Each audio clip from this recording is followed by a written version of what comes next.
প্রিয় ভাই বোনেরা, আশা করি সকলেই খুবই ভালো আছেন। আমার কৃষ্ণকথা চ্যানেলে সকলকে আমি স্বাগত জানাই। আজ আপনাদের মাঝে আমি আলোচনা করব বাইবেলে লিখিত শয়তান আমাদের জন্য কী রকম।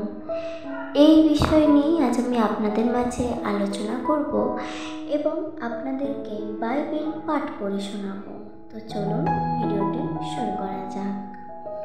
প্রিয় ভাই বোন, শয়তান হলো একটি অতি জঘন্য আত্মা, যার মধ্যে বিশ্ব ব্রহ্মাণ্ডের সমস্ত মন্দতা একসঙ্গে বাস করে। এক কথায় বলা যায় যে এই আত্মাটি হলো সমস্ত মন্দতার জনক, ধারক ও প্রতিপালক।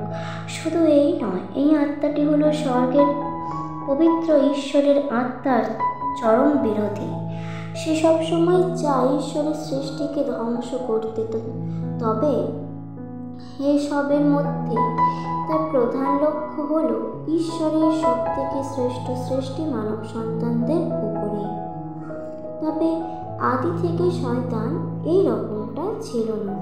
সে আদিতে ঈশ্বরের আরও 5টা দূতদের মতো তাদের সঙ্গে একসঙ্গে মিশে স্বর্গে ঈশ্বরের কাছে ছিল এবং স্বর্গে সে তার নিজের দক্ষতায় অন্য সব দূতদের চেয়ে ঈশ্বরের সবচেয়ে বেশি প্রীতির পাত্র হয়ে উঠেছিল। ঈশ্বর তাকে বড় ভালোবেসে ফেললেন ও তার নাম দিলেন আলোর দূত লুসিফার, এবং একই সঙ্গে তার ওপর বাড়তি দায়িত্ব দিয়ে দিলেন, যা হলো এই স্বর্গকে দেখাশোনার। শয়তান কিন্তু এই স্বর্গে বেশি দিন থাকতে পারল না। স্বর্গে ঈশ্বরের কাছ থেকে বাড়তি দায়িত্ব পাওয়ার পর তার মনে একটা অহংকারী সৃষ্টি হয়েছিল এবং সে খোদ ঈশ্বরেরই অবাধ্য হতে শুরু করলো। এতে ঈশ্বর তার উপর এতই ক্রুদ্ধ হয়ে গেলেন যে তাকে স্বর্গ থেকে বিতাড়িত করে দিলেন। শয়তান কিন্তু স্বর্গ থেকে তাকে এইভাবে সরিয়ে দেওয়াকে মোটেই ভালোভাবে নিতে পারেনি, আর তাই সেই অপমানে প্রতিশোধ নেওয়ার জন্য ব্যস্ত হয়ে উঠল। এই কাজ সে সৃষ্টি শুরুর সময় থেকে আরম্ভ করেছিল এবং এখনো পর্যন্ত সে সমানভাবে করে যাচ্ছে। তাই এই অবস্থায় শয়তান থেকে রক্ষা পাওয়ার জন্য আমাদের কিভাবে চলতে হবে সেটা আমরা পবিত্র শাস্ত্র থেকে জেনে নিই।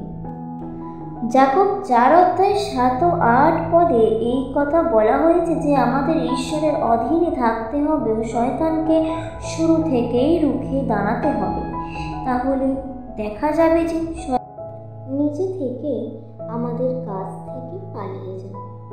আমরা যদি ঈশ্বরের কাছে এগিয়ে যাই, তাহলে দেখা যাবে যে ঈশ্বরও আমাদের কাছে এগিয়ে আসবে। এইবার আমাদের নিজেদের ঈশ্বরের অধীনে রাখতে হলে 1 পিতর 5:8 ও 9 পদে এই কথাই লেখা আছে যে আমাদের নিজেদের সংযত ও সতর্ক জীবন পালন করতে হবে, কারণ আমাদের শত্রু শয়তান গর্জনকারী সিংহের মতো করে কখন তাকে খেয়ে ফেলবে তার খোঁজ করে বেড়াচ্ছে।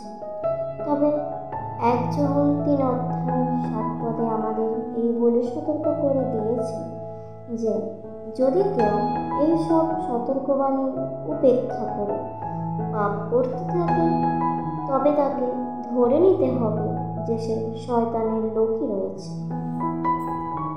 শেষে বলি, আমরা যে শয়তানের প্রতিরোধ করব, তার জন্য আমাদের কি করতে হবে।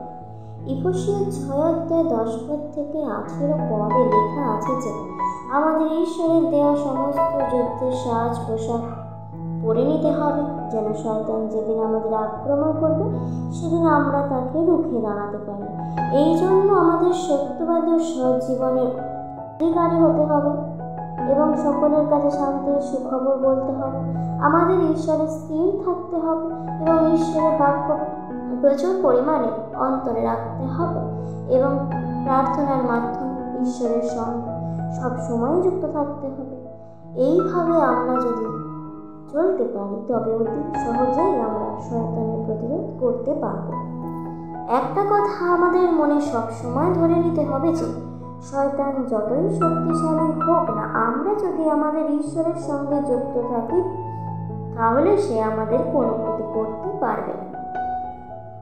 তো প্রিয় ভাই বোন, আশা করি আমার এই সামান্য বাড়ির পাঠটুকু আপনারা বুঝতে পেরেছেন। যদি কোনো ভুল ত্রুটি হয়ে থাকে